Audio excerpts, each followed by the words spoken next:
तो दोस्तों, मार्वल की पहली सुपर हीरो टीम जिसके ऊपर अब तक 2 बार फ्लॉप मूवीज बन चुकी है, अब उनकी एमसीयू में जबरदस्त एंट्री होने वाली है।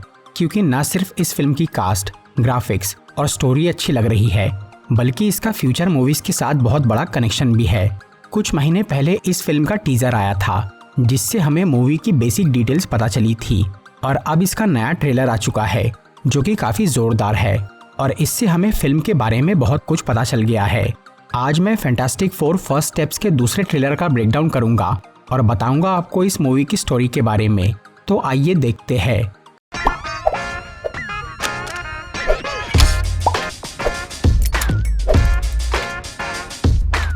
ये बात तो अब सबको पता चल गई है कि इस मूवी की स्टोरी मेन मार्वल यूनिवर्स की नहीं है, बल्कि ये एक अल्टरनेट यूनिवर्स की है, जो कि एक मॉडर्न और एडवांस दुनिया है। लेकिन इसका स्टाइल 1960s की तरह है, इसीलिए उसे रेट्रो फ्यूचरिस्टिक कहा जा रहा है। इस यूनिवर्स में एमसीयू का कोई भी दूसरा हीरो नहीं दिखने वाला, क्योंकि ये एक अलग ब्रह्मांड है। और ट्रेलर से ये साफ पता चल रहा है कि इस दुनिया में फैंटास्टिक फोर ही एकमात्र सुपर हीरो टीम है जिन्हें सब लोग बहुत पसंद करते हैं, क्योंकि उन्होंने कई बार धरती को बचाया है। फिल्म के बारे में ऑफिशियली ये बताया गया है कि यहाँ फैंटास्टिक फोर की ओरिजिन स्टोरी नहीं दिखाई जाने वाली, बल्कि उन्हें पहले से ही एक एस्टैब्लिश टीम की तरह दिखाया जाएगा। लेकिन पिछले टीजर में उनकी बैक स्टोरी के कुछ सीन्स दिखे थे, जहाँ इन हीरोज को पावर्स मिली थी। मतलब मूवी में फ्लैशबैक्स के जरिए उनकी ओरिजिन दिखाई जाएंगी, जो कि आगे की कहानी के लिए बहुत इंपॉर्टेंट है। आमतौर पे किसी भी सुपर हीरो फिल्म या कॉमिक्स में एक ही हीरो होता है और उसकी एक टाइप की पावर होती है, लेकिन फैंटास्टिक फोर की स्टोरी सबसे यूनिक है। इन चारों लोगों को एक साथ एक ही घटना की वजह से शक्तियां मिली थी, लेकिन फिर भी उनकी पावर्स एकदम अलग अलग है। जिनमें से 3 हीरोज जॉनी, सूजन और बेन की पावर को लाइव एक्शन मूवी में दिखाना आसान है, पर सिर्फ रीड रिचर्ड्स की शक्तियां ही ऐसी है जो कि अक्सर फिल्म में कार्टून की तरह दिखती है, और उसे रियल दिखाना बहुत मुश्किल है। शायद इसीलिए पिछले टीजर में मिस्टर फैंटास्टिक की स्ट्रेचिंग पावर्स नहीं दिखाई गई थी, क्योंकि उसके ग्राफिक्स रेडी नहीं हुए होंगे। लेकिन इस ट्रेलर के एक सीन में रीड अपनी शक्तियां इस्तेमाल करते हुए दिख रहा है, और ये CGI बिल्कुल असली जैसा लग रहा है। पावर्स की बात निकली है तो इस मूवी में जॉनी और सू की शक्तियां भी पहले की फिल्मों से थोड़ी अलग दिख रही है। इसके पहले की दोनों फैंटास्टिक फोर मूवीज में जॉनी और सू के नॉर्मल कपड़े उनकी पावर्स को अडेप्ट नहीं करते थे।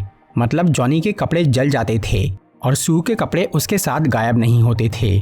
लेकिन इस फिल्म में ऐसा नहीं लग रहा। यहाँ जॉनी के नॉर्मल क्लोथ्स भी उसकी आग से जल नहीं रहे हैं और सू के कपड़े उसके साथ इनविजिबल हो रहे हैं। तो ये एक अलग और इंटरेस्टिंग चेंज दिख रहा है। इसके अलावा बेन ग्रिम यानी द थिंग के साथ भी एक छोटा सा बदलाव किया गया है। उसका सुपर हीरो वाला लुक तो हमेशा की तरह ही बढ़िया है, लेकिन उसकी पर्सनैलिटी में एक बड़ा चेंज है। बेन को हमेशा काफी गुस्सैल दिखाया जाता है, पर इस मूवी में वो काफी कूल और शांत लग रहा है। यहाँ वो बच्चों के रिक्वेस्ट पे कार को उठा रहा है। ये सब तो थी फिल्म की बेसिक डिटेल्स। अब बात करते हैं इसकी मेन स्टोरी की। तो इस मूवी में इन हीरोज को जिस मुश्किल का सामना करना है वो है उनके प्लेनेट की तबाही, जो कि होने वाली है गैलेक्टस की वजह से। गैलेक्टस एक बहुत बड़ा कॉस्मिक बीइंग है जो कि ग्रहों को खाकर अपना पेट भरता है। इस मूवी में हमें गैलेक्टस का कॉमिक एक्यूरेट लुक दिखने वाला है, जो कि 2007 की फैंटास्टिक फोर फिल्म में नहीं दिखाया गया था।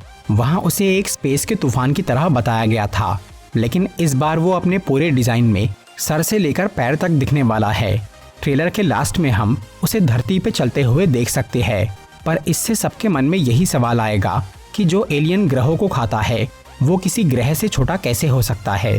तो इसका बहुत ही सिंपल जवाब है कि गैलेक्टस जरूरत के हिसाब से अपना साइज चेंज कर सकता है। कॉमिक्स में वो ऐसा कई बार कर चुका है और अब फिल्म में भी उसकी वही एबिलिटी दिखने वाली है।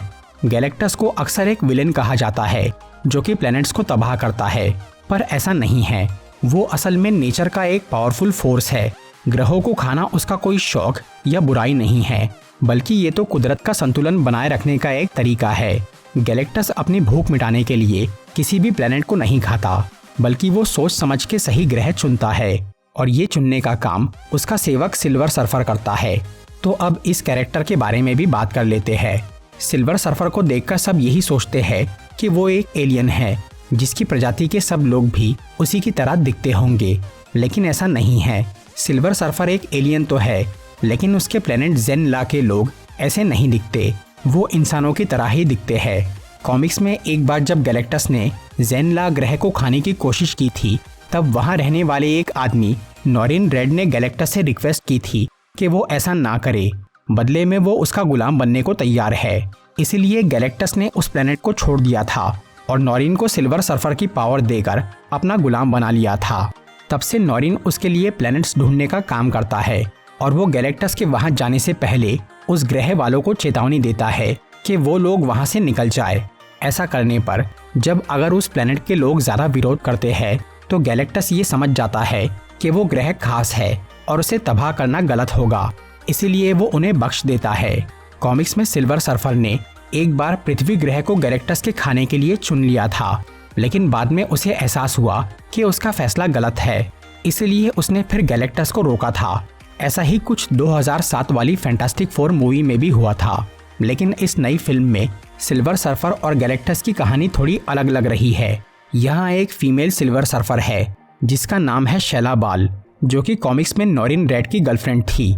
यहाँ वो धरती वालों को गैलेक्टस की आने की चेतावनी दे रही है और इस सिल्वर सर्फर को देखकर ये लग नहीं रहा है कि वो पृथ्वी वालों को समझेंगी या उन पर रहम करेंगी, और शायद ये प्लेनेट गैलेक्टस के हाथों तबाह होकर रहेगा, जिसके ट्रेलर में कुछ सबूत दिख रहे हैं। लेकिन वो देखने से पहले एक और इम्पोर्टेंट बात करते हैं। ट्रेलर के एक सीन से ये लग रहा है कि पृथ्वी को सिल्वर सर्फर या गैलेक्टस ने इत्तेफाक से नहीं चुना है, बल्कि रीड रिचर्ड्स ने गलती से उनका ध्यान आकर्षित कर लिया है। रीड यहाँ बोल रहा है कि उसने स्पेस को एक्सप्लोर करने के चक्कर में एक मुसीबत को दावत दे दी है। अब ये कैसे हुआ ये एग्जैक्टली तो नहीं पता, लेकिन हो सकता है कि फैंटास्टिक फोर जब पहली बार स्पेस में किसी मिशन के लिए गए हो तभी उन्हें पावर्स भी मिली और उसी घटना की वजह से गैलेक्टस की नज़र धरती पे पड़ गई। और अब सिल्वर सर्फर की वार्निंग मिलने के बाद से रीड उस प्रॉब्लम का सॉल्यूशन ढूंढने में लगा है और उसके कैलकुलेशंस देखकर ये लग रहा है कि शायद वो स्पेस या मल्टीवर्स में ट्रेवल करके सभी इंसानों के साथ किसी और ग्रह पे शिफ्ट होना चाहता है, क्योंकि गैलेक्टस को ये 4 सुपर हीरो भी नहीं हरा सकते। ट्रेलर के एक सीन में फैंटास्टिक फोर पावर्स मिलने के बाद भी स्पेस के किसी और मिशन पे जाते हुए दिख रहे हैं, जहां कई लोग उनसे पूछ रहे हैं कि क्या वो सुरक्षित है। मतलब ये चारों गैलेक्टस वाली प्रॉब्लम की वजह से ही इस मिशन पे जा रहे हैं, शायद किसी नए ग्रह की तलाश में या उस गड़बड़ को ठीक करने जिसकी वजह से गैलेक्टस का ध्यान यहाँ आकर्षित हुआ है। फिर आगे एक सीन है जहाँ फैंटास्टिक फोर का स्पेसशिप एक प्लेनेट की तरफ जा रहा है जो कि तबाह हो रहा है।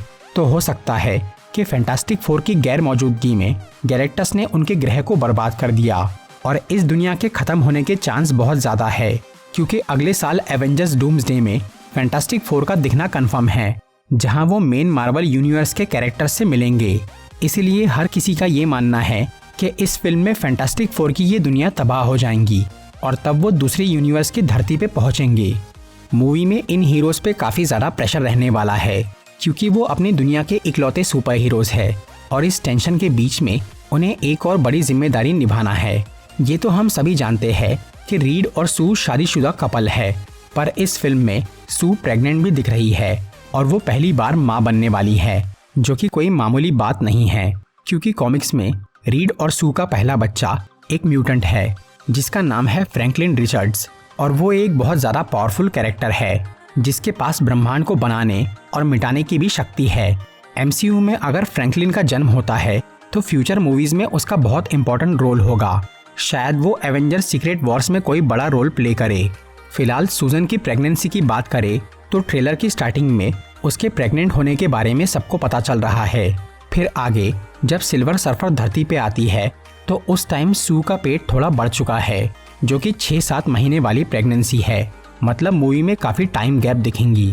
पहले उन चारों को पावर्स मिलना, फिर उनका सुपर हीरो बन के कुछ वक्त तक दुनिया को बचाना, फिर सू का प्रेग्नेंट होना और उसके कई महीने बाद गैलेक्टस का यहाँ आना। शायद फिल्म में फ्रैंकलिन पैदा होते हुए भी दिख जाए, क्योंकि इस सीन में सू यहाँ बच्चे के एक क्रेडल के पास खड़ी है। इसके अलावा ट्रेलर के कुछ सीन्स में फैंटास्टिक फोर धरती को बचाते हुए दिख रहे हैं। अगर ये मूवी का क्लाइमैक्स है तो इसका मतलब है कि बच्चे का जन्म हो चुका है, क्योंकि इन सीन्स में सू प्रेग्नेंट नहीं है, या फिर ये गैलेक्टस के आने के पहले की भी घटना हो सकती है। ये सब तो हो गई मूवी की मेन स्टोरी की बात। अब एक एडिशनल पॉइंट की बात करें तो वो ये है कि ट्रेलर में हमें कहीं भी डॉक्टर डूम का कोई रेफरेंस नहीं मिला, और क्योंकि कॉमिक्स में फैंटास्टिक फोर और डॉक्टर डूम का बहुत पुराना कनेक्शन है, इसीलिए इस मूवी में डूम के दिखने के चांस काफ़ी ज़्यादा है। हो सकता है कि MCU का विक्टर वॉन डूम इसी दुनिया का हो और वो पहले रीड के साथ काम करता हो, और वो भी उन चारों के साथ स्पेस के उस मिशन पे गया हो, पर वो वापस नहीं लौटा। फिर शायद वही बाद में डॉक्टर डूम बन जाए और मूवी की एंडिंग या पोस्ट क्रेडिट सीन में नजर आए। डूम की ये ओरिजिन देखने लायक होंगी।